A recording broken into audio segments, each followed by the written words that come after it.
Thank you so much, and I really want to thank Councilman Salamanca, who represents this area, and his immediate concern for the families here.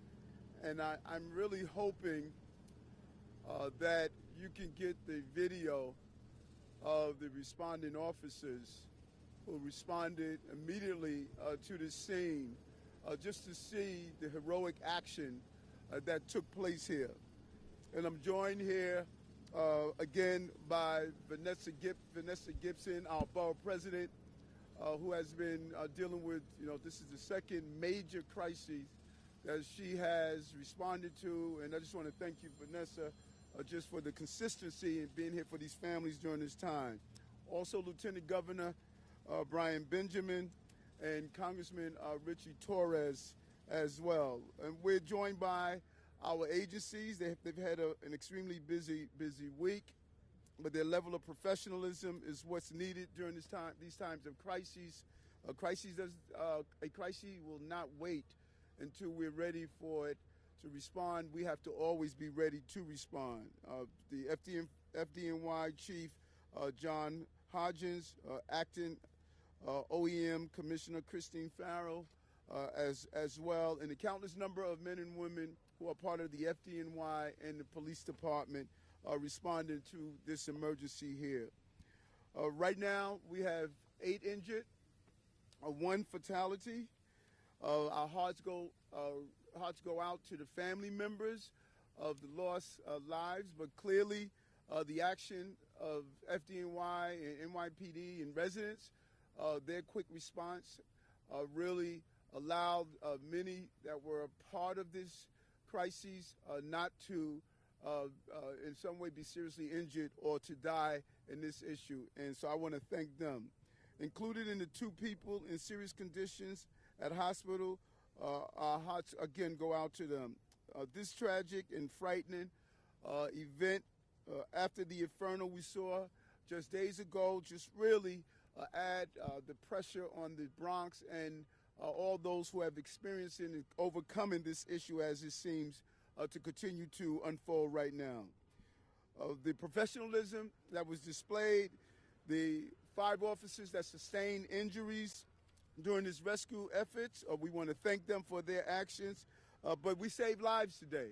Our actions saved lives. And when you, as I stated, when you see the body cam video, you're going to see the quick response of the officers going into a burning building next door from the explosion, not realizing if there would have been an additional explosion, but they went inside and carried out a woman who was trapped inside.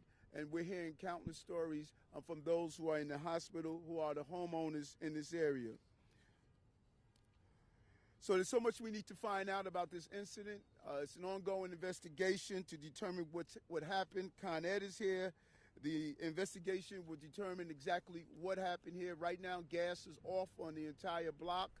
As the councilman stated, we want to get the gas back on as quickly as possible because we have a lot of seniors that live on this block. These are small homeowners, and it's really the bedrock of this community. And so the goal is to an expeditious but safe investigation so we can get people back into their homes. We want to make sure all New Yorkers are safe, and that is the goal of what we want to accomplish here. We're going to have the FDNY chief to give an official overview of what took place based on our preliminary investigation. But first, I just want to really turn it over to our councilman. This is his councilmatic district, and having him here on the ground, he's going to be here throughout the night with our services to make sure that we give the support that's needed to these families. As I communicated with them in the church, that we're going to be here for them to make sure they get the services they need. Councilman? Thank you, Mr. Mayor. I really appreciate you coming down here to the South Bronx in our time of need.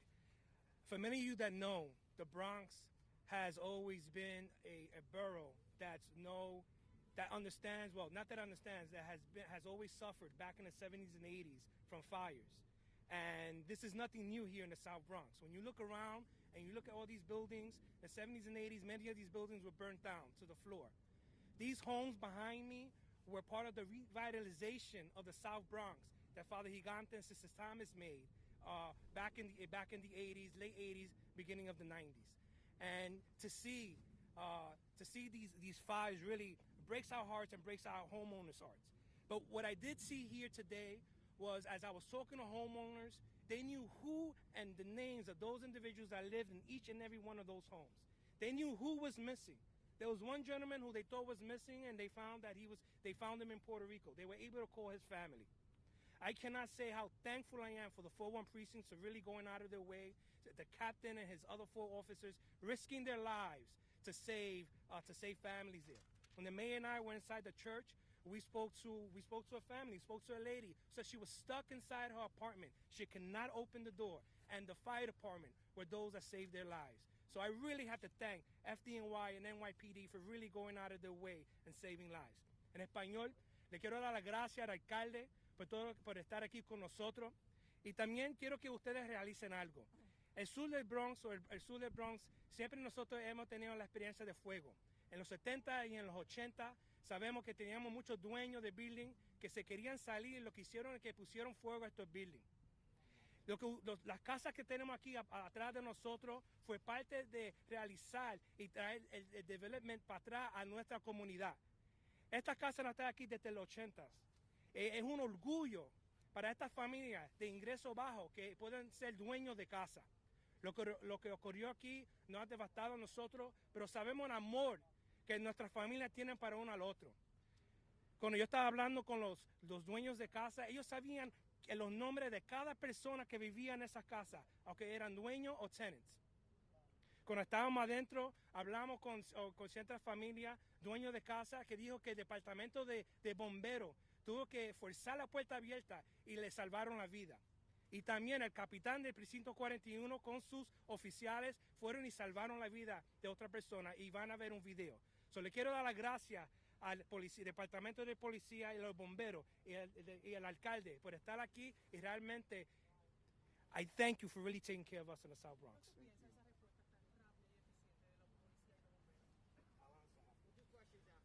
Yes. And now we want to bring on Fire Department Chief of Department John Hodgins.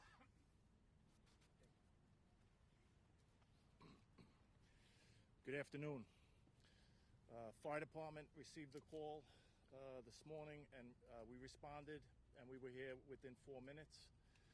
There was a large explosion of one of the dwellings that was attached on both sides by other buildings. Our units quickly entered the buildings that were not collapsed to conduct searches, just in case there were any occupants that did not get out. We did not find anybody else, which is good news.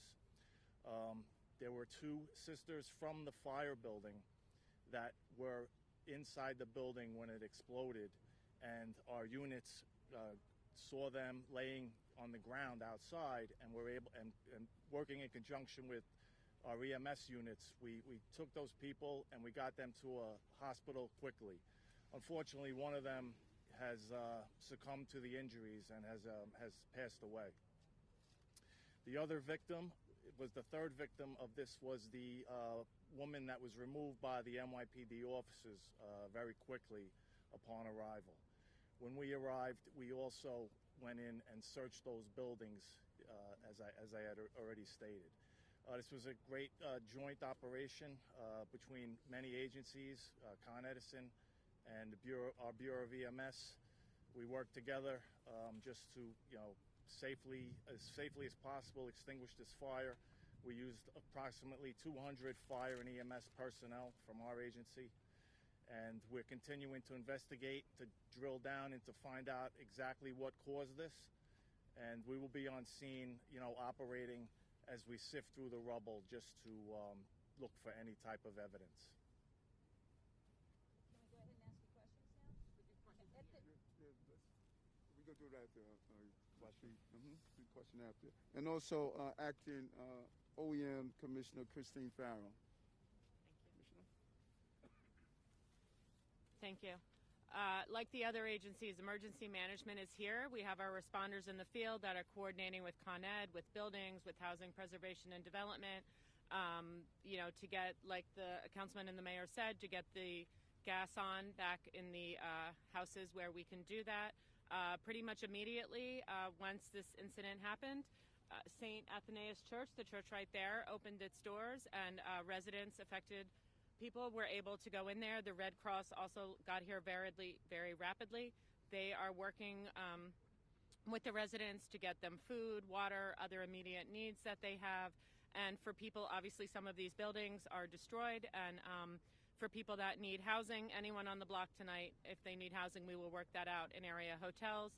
There are a couple of reports of pets. We will work with the agencies to remove any pets that need to be. And just like the fire last week, working with all the elected officials and the agencies, any needs that people have, coordinating through the city, the state, the nonprofits, we will be here and we will do that.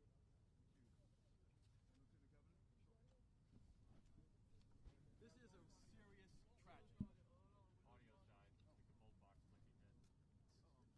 box might be dead. The second time, only a week and a half apart, that the Bronx has suffered such a crisis. And this is not an accident. We will get to the bottom. Oh, sure. There are extra batteries in here. Batteries? Oh my God. Just died. You're that powerful on the microphone?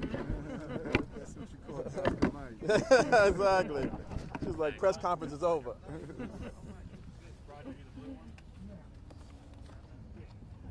I hear Mercury is in retrograde, so that might be messing with the technology a little bit.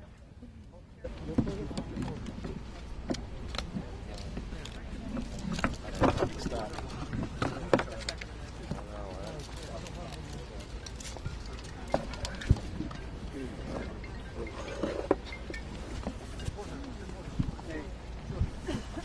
All right. No, I haven't. Ready? Okay. This is a serious tragedy. For only the second time in only a week and a half, the Bronx has been hit with another fire. I actually couldn't believe it when my staff told me that this happened again to the Bronx. So I'm just here to say the state is going to work very closely with the city. DPS was here on the ground today and will continue to aid the city to make sure we get down to the bottom of what happened, and we make sure that this never happens again. My heart goes out to the families who've been affected. The governor and I will make sure that the state does everything it can, financially and otherwise, to help those who have been impacted, these homeowners who've been impacted by this tragedy. I want to thank Mayor Eric Adams for his efforts. For a couple of weeks, you sure had a busy time, Mr. Mayor, but he has been here and he's been fighting for New Yorkers, and that's the kind of mayor that we want. To the hundreds of first responders, firefighters, emergency personnel, and in particular, I want to give a big shout out to the NYPD, the officers who risk their lives to save other lives. I know there are times we give the NYPD a hard time for some things, but today I want to give you a big pat on the back for your hard work on behalf of all New Yorkers, and also Councilmember Rafael Salamanca for being a true son of the South Bronx, who will be here with our Borough President Vanessa Gibson to make sure that everyone is taken care of. And I want to thank St. Athanasius Church for their help as well. Thank you, Mr. Mayor. Thank you so much. We're open to questions, but it's paramount that it's paramount that we bring our Borough President. You have been on the ground on both of these incidents, and so we want to bring on the Borough President of the Bronx, Vanessa Gibson. Good afternoon. I am Bronx Borough President Vanessa L. Gibson, and I want to thank everyone for coming out today. We as a borough are absolutely devastated. Yet another fire that we're facing here in the South Bronx in Longwood. It completely underscores the incredible efforts of our first responders. And so I join with all of my colleagues and our mayor and our governor and lieutenant governor in commending the heroic efforts of our New York's bravest, the FDNY and the NYPD.